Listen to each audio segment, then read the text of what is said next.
Hey guys, Bix Weir, roadtoroot.com. It is Monday, holiday in the United States. Cryptos are going crazy, diving everywhere. Looks like the end of our crocodile tooth, and now we're on the backside. Instigated by China saying they're going to ban ICOs, the initial coin offerings. My take, yeah, it's probably a good idea. If you're not going to, if you let them run amok, which that's exactly what was going on in China, just like the exchanges, they had millions of trades every day. It was completely out of control. China came in and said, nope, no more criminal trading, and then they cleaned up their markets, and now China has one of the more secure crypto exchanges on planet Earth. That's the idea. And they had let the ICO people run wild, and now they're saying no more. Nope, we're banning them. ICOs, for those who don't know, are initial coin offerings, a way legitimate companies can raise money, but also criminal organizations, Ponzi schemes, all that bad stuff. It was a way they were they were fleecing people, and that's why it's so important to understand the company that you're investing in with these ICOs. There's a lot of scams out there, and truthfully, the majority of them are scams. So it's one of those things. Don't buy anything. Don't just throw mud against the wall. You got to understand what you're investing in, and also understand that when these tokens of these companies hit the market, they're still years away from any kind of a retail product, months or years away from a retail product. So, basically, the only people buying and selling these are speculator type people. My philosophy has always been you buy smart things and hold them for the changing of the monetary system, the changing of our economic system into a more crypto world. So what this has done is it's deflated the bubble again. We're looking at the bottom of we're just coming off the top of a new crocodile tooth. This was obviously artificially inseminated, shall we say, because of regulation. And it's not the first time, and it's happened many times before. Those of you who have been in the crypto world long enough know what to do now. You just sit and wait, and at some point they'll bottom. If you have any money left, you load up.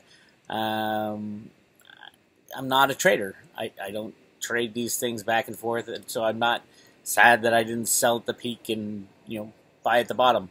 I'm a buy hold kind of guy. If anything, this is a good news for the cryptos, because you can get in at cheaper prices if you haven't gotten in yet.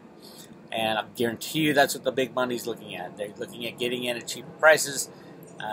They have the wherewithal to just ride these things out, and then as we get near the bottom, they start loading up, and then they'll run it up high, and the same thing will happen.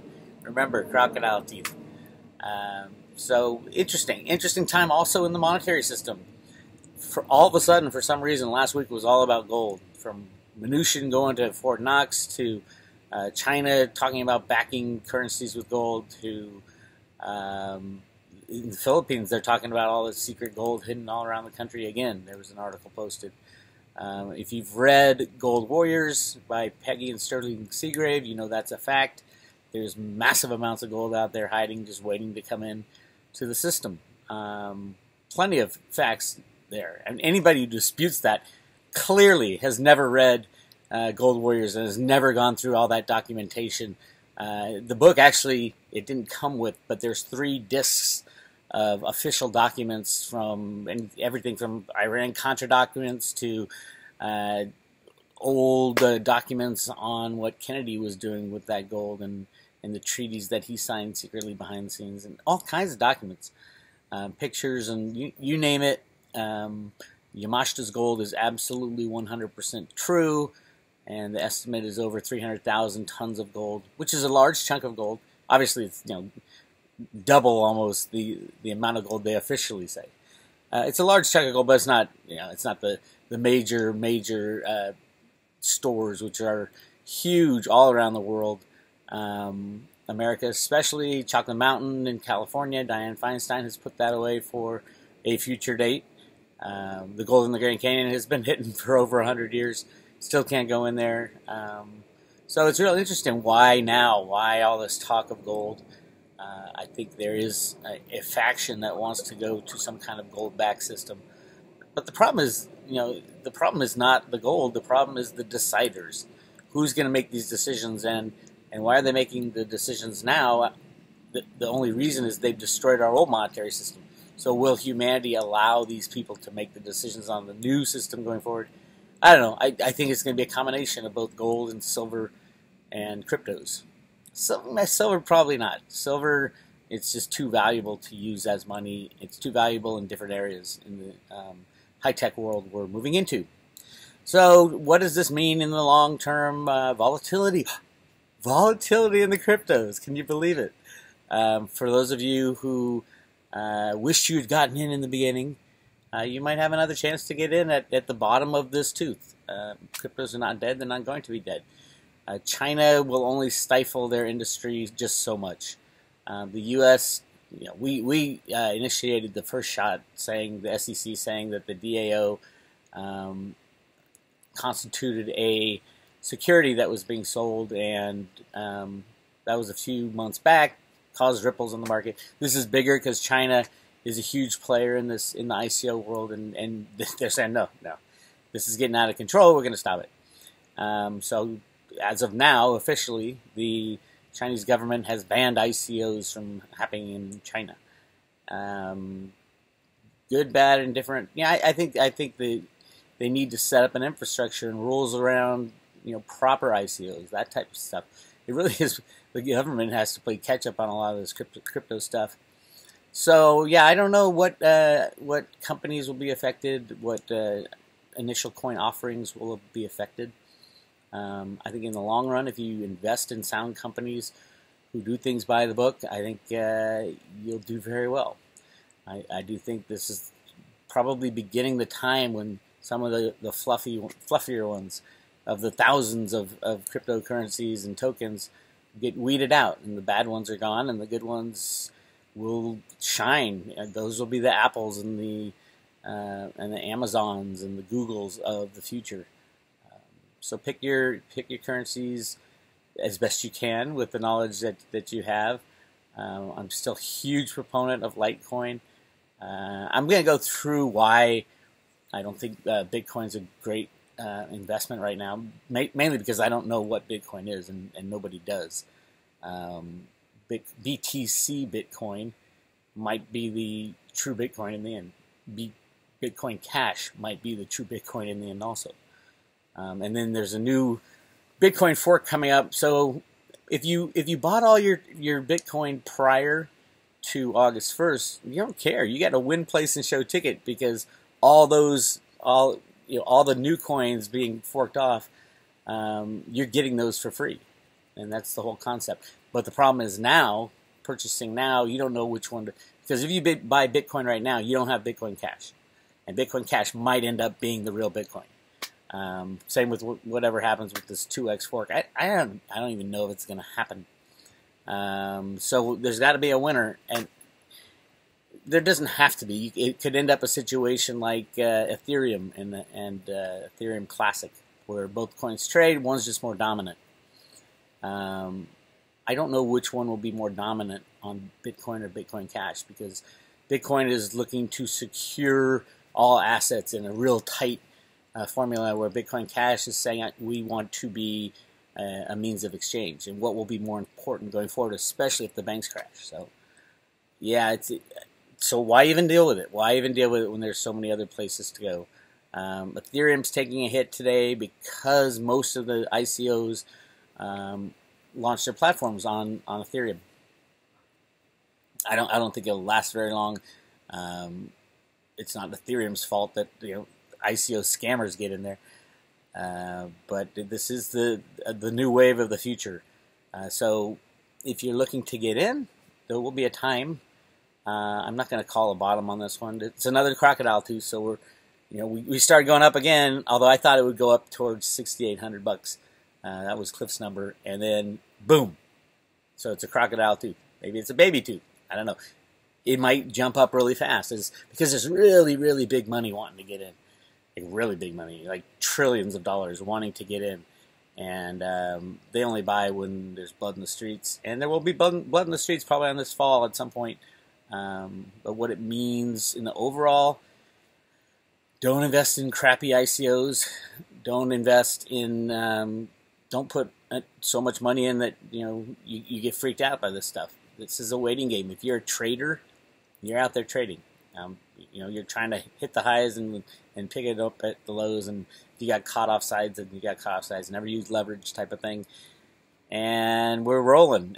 This is the Bitcoin world. Pretty soon they'll say Bitcoin's dead for the 150th time, and that's always a real good sign that it's time to get back in. But yeah, ride it out. If you followed my advice from day one, it's we're investing for the long term, 6 month, year, 10 years, 20 years, 50 years. Pick the right companies, pick the right cryptocurrencies, and you will be happy that you did. Also, the gold stuff, I'm going to do a separate talk on how much physical gold is out there. Nobody knows. The numbers put out there at 180,000 tons. That number was actually invented by the head of De Beers back in the early 60s when,